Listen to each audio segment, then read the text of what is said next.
Hello everyone এবং আপনাদের সকলকে স্বাগতম জানাচ্ছি আজকের ভিডিওতে। আজকের দিনটা অনেকের জন্যই খুবই আনন্দের, কারণ ষষ্ঠ নিয়োগ সুপারিশ বিজ্ঞপ্তির ফলাফল প্রকাশ করা হয়েছে এবং যেখানে 41,000 সামথিং পোস্টে নিয়োগ সুপারিশ প্রদান করা হয়েছে এবং যার মধ্যে শুধুমাত্র 17 এবং 18তমই রয়েছেন। তো আমি ধরে নিচ্ছি যারা আবেদন করেছেন তাদের মধ্যে বেশিরভাগই হয়তোবা সবারই সুপারিশ হয়ে গিয়েছে। যদি কারো সুপারিশ না হয়ে থাকে সেক্ষেত্রে আমি বলবো যে better luck for the next time. তো আসলে নিয়োগ সুপারিশ কিন্তু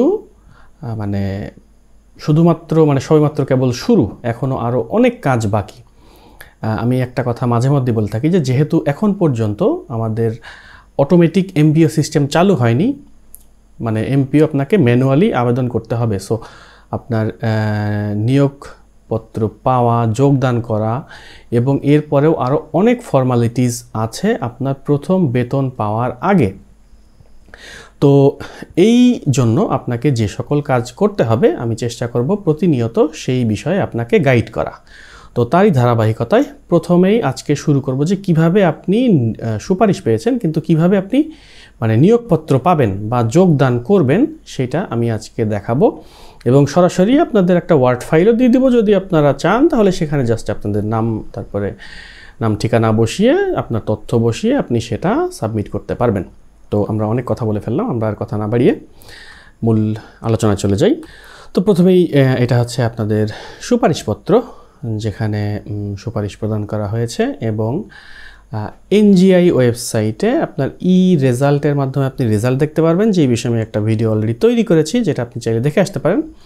এবং আপনার রিকমেন্ডেশন লেটার ফর অ্যাপ্লিক্যান্ট, এই রিকমেন্ডেশন লেটারের মধ্যে এইটার থ্রুতেই আপনাকে জয়েন করতে হবে।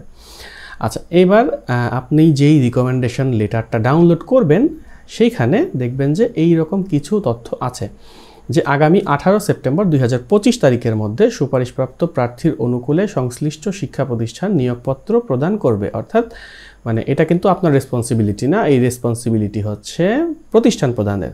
যেই প্রতিষ্ঠান থেকে নিয়োগ সুপারিশ প্রাপ্ত হয়েছে বা যেই প্রতিষ্ঠানে আপনি সুপারিশপ্রাপ্ত হয়েছেন সেই প্রতিষ্ঠান প্রধানই আপনাকে 18 সেপ্টেম্বরের মধ্যে নিয়োগপত্র প্রদান করতে হবে এবং নিয়োগপত্র প্রদানের 7 দিনের মধ্যে প্রার্থীকে যোগদান করতে হবে। তো এখানে আসলে হয়তোবা আনইজি সিচুয়েশনের সম্মুখীন হয়েছেন বা শুনেছেন, তবে সেই সুযোগ এখন আর নেই। বিকজ আপনি শর্তের 3 নাম্বারেই দেখতে পারবেন যে যদি সময় মতো নিয়োগপত্র প্রদান না করা হয় তাহলে সংশ্লিষ্ট প্রতিষ্ঠান প্রধান এবং ম্যানেজিং কমিটি গভর্নিং বডির বিরুদ্ধে বিধি মোতাবেক ব্যবস্থা গ্রহণ করা হবে। আপনি সুপারিশপ্রাপ্ত হয়েছেন, যদি কোনোভাবে আপনি বাধাগ্রস্ত হন তাহলে সেক্ষেত্রে আপনার চিন্তা করার কোনো কারণ নেই এবং এখানে জবাবদিহিতার ব্যাপার রয়েছে।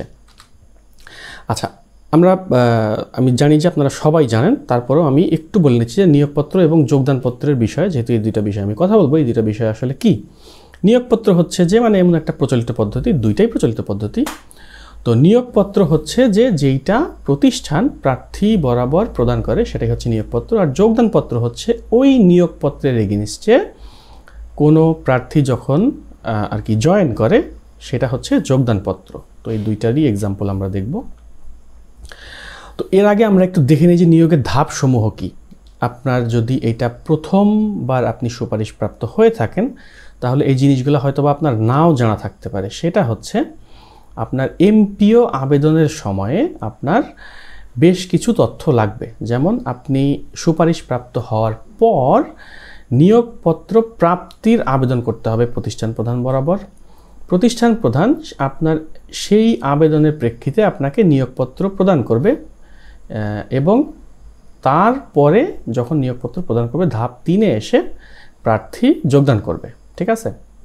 এবং এইগুলার মাঝে অবশ্যই প্রতিষ্ঠান গভর্নিং বডির মিটিং করে এইটা অনুমোদন করবে, যে এই ডকুমেন্টগুলো আপনার পরবর্তীতে লাগবে। আচ্ছা, এইবার হচ্ছে যে তাহলে 3টি ধাপ আমরা বুঝলাম। প্রথম ধাপে যিনি সুপারিশপ্রাপ্ত হয়েছেন তিনি তার প্রতিষ্ঠান বরাবর একটা আবেদন দিবেন যে আমি অমুক আমি অমুক পদে মানে প্রতিষ্ঠান প্রধান যে অধ্যক্ষ অথবা ভারপ্রাপ্ত অধ্যক্ষ অথবা প্রধান শিক্ষক তার বরাবর একটা আবেদন দিতে হবে যে আপনি যেই পদে সুপারিশ পেয়েছেন এই পদে যোগদানের জন্য নিয়োগপত্র প্রদানের আবেদন। অর্থাৎ আমার নাম এই, আমার ঠিকানা এই, আমি এনটিআরসি এর মাধ্যমে ষষ্ঠ গণবিজ্ঞপ্তিতে নম্বরের স্মারকের আদেশে এই পদে আমি সুপারিশপ্রাপ্ত হয়েছি এবং এখন আপনার প্রতিষ্ঠানে যোগদান করার জন্য আমার একটা নিয়োগপত্র প্রদানের জন্য মানে ইস্যু করার জন্য আপনার সদয় মর্জি হয়। তো এইখানে আপনি সংযুক্ততে এইখানে যেই আর কি তথ্যগুলো আছে এইগুলো দিয়ে দিবেন যে আপনার সুপারিশপত্র যেটা আপনি ডাউনলোড করে নেবেন, তারপরে গণবিজ্ঞপ্তির ফলাফল, শিক্ষক নিবন্ধনের সনদ, সকল শিক্ষাগত যোগ্যতার কপি এবং জাতীয় পরিচয়পত্রের। তো এইটা আর কি মানে আপনার কি লাগবে এটা আপনার মানে সবথেকে ভালো হবে যদি আপনি আপনার প্রতিষ্ঠানে আগে যোগাযোগ করে নেন, তারাই আপনাকে বলে দেবে যে এখানে আপনি কি কি ডকুমেন্ট সাবমিট করবেন। আচ্ছা, এখন আপনি এই ডকুমেন্ট সাবমিট করার পরে প্রতিষ্ঠান আপনাকে নিয়োগপত্র প্রদান করবে। তো নিয়োগপত্র প্রদান করার আগে তারা গভর্নিং বডির মিটিং করে বা মানে একটা সিদ্ধান্ত নিয়ে তারপরে যে আপনাকে আপনার বরাবর একটা নিয়োগপত্র ইস্যু করা হবে যে এনটিআরসি এর এত নম্বর স্মারক অনুযায়ী আপনি সুপারিশপ্রাপ্ত হয়েছেন এবং গত এত তারিখের গভর্নিং বডির সিদ্ধান্ত অনুযায়ী আপনাকে এই বিষয়ে নিয়োগপত্র প্রদান করা হলো। ঠিক আছে, এবং এইখানে যে শর্তগুলো দেখতে পাচ্ছেন এইটা প্রতিষ্ঠানের আর কি শর্তাবলী, এটা যে সব জায়গায় সেম হবে এমন কোনো কথা নাই, এটা প্রতিষ্ঠান ওয়াইজ ভ্যারি করতে পারে। আচ্ছা, তো এইটা আপনি পেলেন, এইটা পাওয়ার পরে আপনি যোগদান করবেন। তো যোগদান কি এখন হচ্ছে মানে আপনি এর আগে আবেদন করেছিলেন নিয়োগপত্র প্রাপ্তির জন্য, আপনি নিয়োগপত্র পেয়েছেন, এখন আপনি যোগদান করবেন। তো যোগদানের ক্ষেত্রে দেখেন যে বিষয় প্রভাষক অমুক পদে যোগদান, সূত্র আপনার যে নিয়োগপত্রের যে সূত্র সেইটা। তো এখানে লিখতে হবে যে আমি ওই নিয়োগপত্রের আলোকে আমাকে যোগদান করার জন্য নিয়োগপত্র প্রদান করা হয়েছে এবং তৎপ্রেক্ষিতে আমি এত তারিখ এত সময়ে আমি যোগদান করলাম। অর্থাৎ অতএব জনাব সমীপের আগল আবেদনে যে তিনি যেন আমার যোগদান পত্রটি গ্রহণ করতে সদয় মর্জি হন। একটা জিনিস খেয়াল রাখবেন, এখানে কিন্তু অবশ্যই যে যোগদানপত্রটি গৃহীত হলো এইটা অবশ্যই মেক শিওর করবেন যে এটা যেন প্রতিষ্ঠান প্রধান আপনাকে আপনার যোগদানপত্রটি যেন গৃহীত করে। তো গৃহীত করলে এইটা আপনার উচিত হবে কয়েকটা কপি তৈরি করে আপনার সংরক্ষণে রাখা এবং অবশ্যই এইটা একটা স্ক্যান করে আপনার গুগল ড্রাইভ বা অন্য কোনো মাধ্যমে আপলোড করে রাখা, যাতে আপনি এটা যখন খুশি তখন ব্যবহার করতে পারেন। তো তাহলে আমি আবারও রিক্যাপ করছি, আপনার প্রথম কাজ হলো প্রতিষ্ঠানে যোগাযোগ করা। বেটার হয় যদি আপনি নিজে সশরীরে গিয়ে যোগাযোগ করতে পারেন। যোগাযোগ করে তাদের সাথে হাই হ্যালো বলে আসবেন, তারপরে বলবেন যে আমি সুপারিশপ্রাপ্ত হয়েছি, আমি এখন একটা মানে নিয়োগপত্র ইস্যু করার জন্য আবেদন দিব, তারা আপনাকে হেল্প করবে আপনার এই কাজের বিষয়ে। তো প্রথমে আপনি দিবেন নিয়োগপত্র প্রাপ্তির আবেদন। নিয়োগপত্র প্রাপ্তির আবেদনের পরে আপনি কি দিবেন, আপনাকে দিতে হবে মানে তারা আপনাকে দিবে নিয়োগপত্রের এগেইনস্টে আবার আপনাকে যোগদানপত্র দিতে হবে।